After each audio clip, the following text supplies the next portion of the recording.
வணக்கம். ஆகாஷவாணி.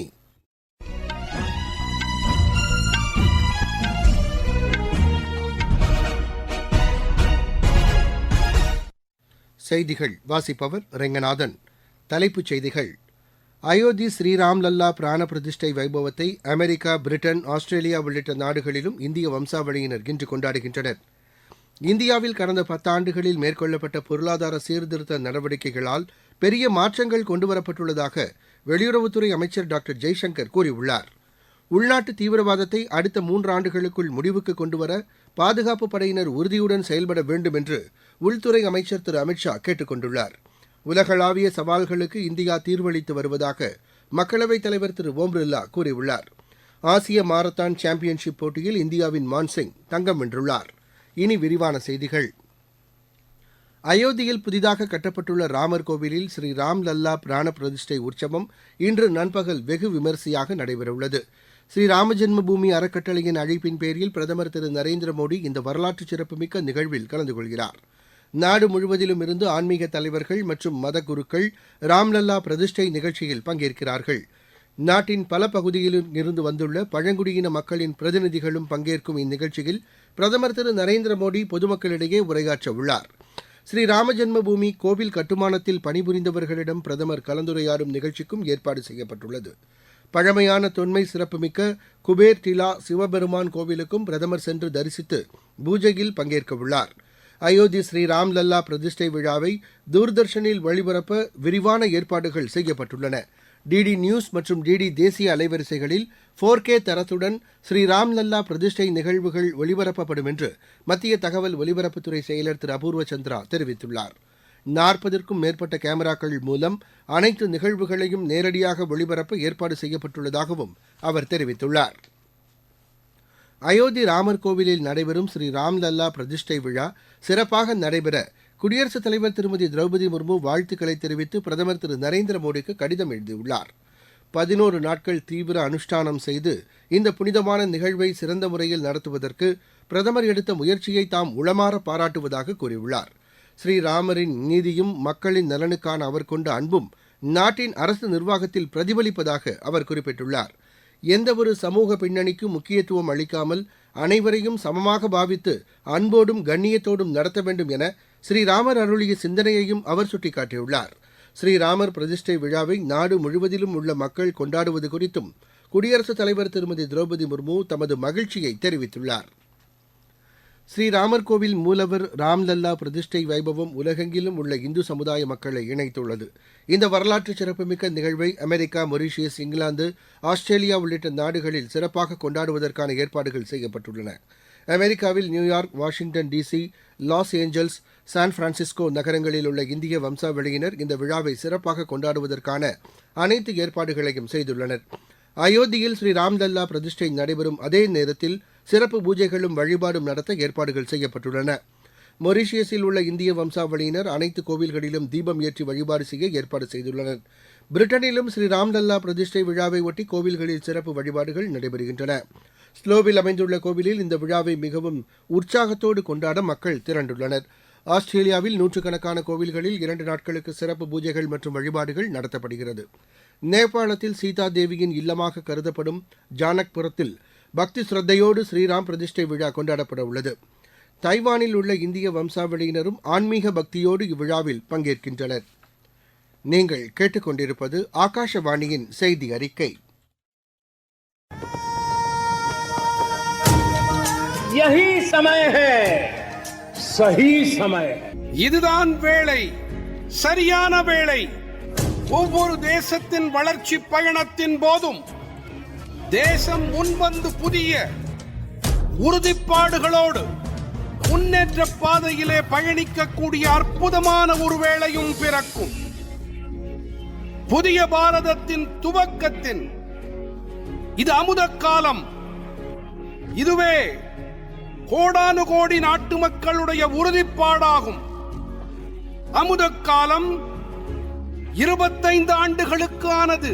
ஆனால் நாம் நம்முடைய லட்சியங்களை அடைவதற்காக இப்போதிலிருந்தே முனைப்புடன் செயல்பட வேண்டும். भारत को गढ़ने का यही समय है. இந்தியாவில் கடந்த 10 ஆண்டுகளில் மேற்கொள்ளப்பட்ட பொருளாதார சீர்திருத்த நடவடிக்கைகளால் பெரிய மாற்றங்கள் கொண்டுவரப்பட்டுள்ளதாக வெளியுறவுத்துறை அமைச்சர் டாக்டர் ஜெய்சங்கர் தெரிவித்துள்ளார். நைஜீரியாவில் இந்திய வம்சாவளியினர் இடையே நடைபெற்ற கலந்துரையாடல் நிகழ்ச்சியில் பங்கேற்ற திரு ஜெய்சங்கர் சராசரி குடிமகனின் வாழ்க்கை தரத்தில் சிறந்த முன்னேற்றம் காணப்பட்டுள்ளதாக கூறினார். நாட்டில் வலுவான மின்னணு பொது கட்டமைப்பு ஏற்படுத்தப்பட்டுள்ளதாக கூறிய அவர், பணமில்லா மின்னணு பரிவர்த்தனைகள் அதிக அளவில் மேற்கொள்ளப்படுவதாகவும் தெரிவித்தார். கோவிட் பெருந்தொற்று காலத்தில் ஏற்பட்ட பொருளாதார நெருக்கடியிலிருந்து இன்னும் பல நாடுகள் மீண்டு வர முடியாமல் இருக்கும் சூழ்நிலையில் இந்தியா மிக குறுகிய காலத்திலேயே பொருளாதார பாதிப்பிலிருந்து மீண்டுள்ளதாக டாக்டர் ஜெய்சங்கர் கூறினார். கலாச்சாரத்திலும் பண்பாட்டிலும் சிறந்து விளங்கும் இந்தியா நவீன மாற்றங்களையும் ஏற்று வளர்ச்சிப் பாதையில் சென்று கொண்டிருப்பதாக அவர் தெரிவித்தார். இந்தியாவில் மேற்கொள்ளப்பட்டு வரும் வளர்ச்சித் திட்டங்கள் குறித்தும் உலக அளவிலான முதலீடுகளை ஈர்ப்பதில் இந்தியா சிறந்து விளங்குவதாகவும் அவர் கூறினார். நைஜீரியாவுடன் 12 முதல் 15 பில்லியன் டாலர் அளவிற்கு இந்தியா வர்த்தகம் மேற்கொண்டிருப்பதாகவும் அவர் தெரிவித்தார். இந்தியா நைஜீரியா ஆணையக்குழு கூட்டம், இரு நாடுகள் இணைந்த வர்த்தக சபை கூட்டம் ஆகியவற்றிலும் வெளியுறவுத்துறை அமைச்சர் கலந்து கொண்டார். தேசப்பிதா மகாத்மா காந்தியின் மார்பளவு சிலையையும் டாக்டர் ஜெய்சங்கர் திறந்து வைத்தார். உள்நாட்டு தீவிரவாதத்தை அடுத்த 3 ஆண்டுகளுக்குள் முடிவுக்கு கொண்டுவர பாதுகாப்பு படையினர் உறுதியுடன் செயல்பட வேண்டும் என்று உள்துறை அமைச்சர் திரு அமித் ஷா கேட்டுக் கொண்டுள்ளார். சத்தீஸ்கர் மாநிலம் ராய்ப்பூரில் இடதுசாரி தீவிரவாதத்தை கட்டுக்குள் கொண்டு வருவது குறித்து நடைபெற்ற உயர்மட்ட ஆய்வுக் கூட்டத்தில் பேசிய அமைச்சர், ஜம்மு காஷ்மீர், வடகிழக்கு மாநிலங்கள் மற்றும் இடதுசாரி தீவிரவாதம் சுமார் 75% அளவிற்கு கட்டுப்படுத்தப்பட்டுள்ளதாக தெரிவித்தார். தீவிரவாதத்தை கட்டுப்படுத்துவதற்கு விரிவான செயல் திட்டத்தை உருவாக்க வேண்டும் என்று அவர் கேட்டுக் கொண்டார். பாதுகாப்பான கட்டமைப்பை கொண்டு வருவதற்கு அனைத்து தரப்பிலிருந்தும் முயற்சிகள் மேற்கொள்ளப்பட வேண்டும் என்றும் அவர் தெரிவித்தார். இக்கூட்டத்தில் சத்தீஸ்கர் முதலமைச்சர் திரு விஷ்ணுதேவ் சாய், உள்துறை செயலர், சத்தீஸ்கர் மாநில தலைமைச் செயலர், மத்திய ரிசர்வ் படை மற்றும் மாநில காவல்துறை தலைவர்களும் பங்கேற்றனர். உலகளாவிய சவால்களுக்கு இந்தியா தீர்வளித்து வருவதாக மக்களவைத் தலைவர் திரு ஓம் பிர்லா கூறியுள்ளார். நேற்று புதுதில்லியில் இந்து கல்லூரியின் 125வது ஆண்டு நிறைவு விழாவில் பேசிய அவர், வசுதேவ குடும்பகம் என்ற இந்தியாவின் தொன்மை சிறப்புமிக்க முழக்கம் தற்போது உலக அளவில் கொண்டு செல்லப்பட்டுள்ளதாக தெரிவித்தார். இந்திய இளைஞர்கள் தொழில்நுட்பம், செயற்கை நுண்ணறிவு, விண்வெளி தொழில்நுட்பம், புதிய கண்டுபிடிப்புகள் ஆகியவற்றில் சிறந்து விளங்குவதாகவும் திரு ஓம் பிர்லா குறிப்பிட்டார். குடியரசுத் தலைவர் திருமதி திரௌபதி முர்மு 19 சிறாருக்கு பிரதமரின் பால் புரஸ்கார் விருதுகளை இன்று புதுதில்லியில் நடைபெறும் நிகழ்ச்சியில் வழங்கி கௌரவிக்கிறார். நாட்டின் பல்வேறு பகுதிகளில் கலை மற்றும் கலாச்சாரம், வீரதீர செயல்கள், புதிய கண்டுபிடிப்புகள், சமூக பணி மற்றும் விளையாட்டுகளில் சிறந்து விளங்கிய 19 சிறுவர்கள் மற்றும் சிறுமிகள் இந்த விருதிற்கு தெரிவு செய்யப்பட்டுள்ளனர். 18 மாநிலங்கள், யூனியன் பிரதேசங்கள் மற்றும் 2 முன்னோடி மாவட்டங்களில் இருந்து வந்துள்ள சிறார் இந்த விருதுகளை பெறுகிறார்கள். மத்திய குழந்தைகள் மேம்பாட்டுத்துறை அமைச்சர் திருமதி ஸ்மிருதி இரானி, இணையமைச்சர் திரு முஞ்சபாரா மகேந்திரபாய் ஆகியோர் இந்த நிகழ்ச்சியில் கலந்து கொள்கிறார்கள். சாதனை படைத்த 5 முதல் 18 வயது வரையிலான சிறாருக்கு இந்த விருது வழங்கப்படுகிறது. பால் புரஸ்கார் விருது பெற்றவர்களுடன் பிரதமர் திரு நரேந்திர மோடி நாளை கலந்துரையாடவுள்ளார். வரும் 26ஆம் தேதி நடைபெறும் குடியரசு தின விழா அணிவகுப்பிலும் பால் புரஸ்கார் விருது பெற்றவர்கள் பங்கேற்கிறார்கள். ஆசிய மாரத்தான் சாம்பியன்ஷிப் போட்டியில் இந்தியாவின் மான்சிங் தங்கம் வென்றுள்ளார்.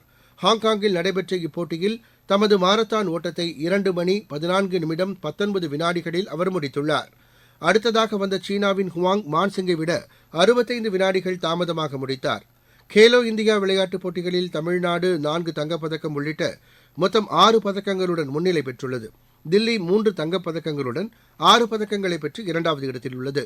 ஓமனில் நடைபெறும் மகளிர் ஐவர் உலகக்கோப்பை ஹாக்கிப் போட்டியில் கலந்து கொள்ளும் 5 பேர் கொண்ட இந்திய மகளிர் அணி நேற்று மஸ்கட் புறப்பட்டுச் சென்றது. மீண்டும் தலைப்புச் செய்திகள். அயோத்தி ஸ்ரீ ராம்லல்லா பிராண பிரதிஷ்டை வைபவத்தை அமெரிக்கா, பிரிட்டன், ஆஸ்திரேலியா உள்ளிட்ட நாடுகளிலும் இந்திய வம்சாவளியினர் இன்று கொண்டாடுகின்றனர். இந்தியாவில் கடந்த 10 ஆண்டுகளில் மேற்கொள்ளப்பட்ட பொருளாதார சீர்திருத்த நடவடிக்கைகளால் பெரிய மாற்றங்கள் கொண்டுவரப்பட்டுள்ளதாக வெளியுறவுத்துறை அமைச்சர் டாக்டர் ஜெய்சங்கர் கூறியுள்ளார். உள்நாட்டு தீவிரவாதத்தை அடுத்த 3 ஆண்டுகளுக்குள் முடிவுக்கு கொண்டுவர பாதுகாப்பு படையினர் உறுதியுடன் செயல்பட வேண்டும் என்று உள்துறை அமைச்சர் திரு அமித் ஷா கேட்டுக் கொண்டுள்ளார். உலகளாவிய சவால்களுக்கு இந்தியா தீர்வளித்து வருவதாக மக்களவைத் தலைவர் திரு ஓம் பிர்லா கூறியுள்ளார். ஆசிய மாரத்தான் சாம்பியன்ஷிப் போட்டியில் இந்தியாவின் மான்சிங் தங்கம் வென்றுள்ளார். இத்துடன் இந்த செய்தி அறிக்கை நிறைவடைந்தது.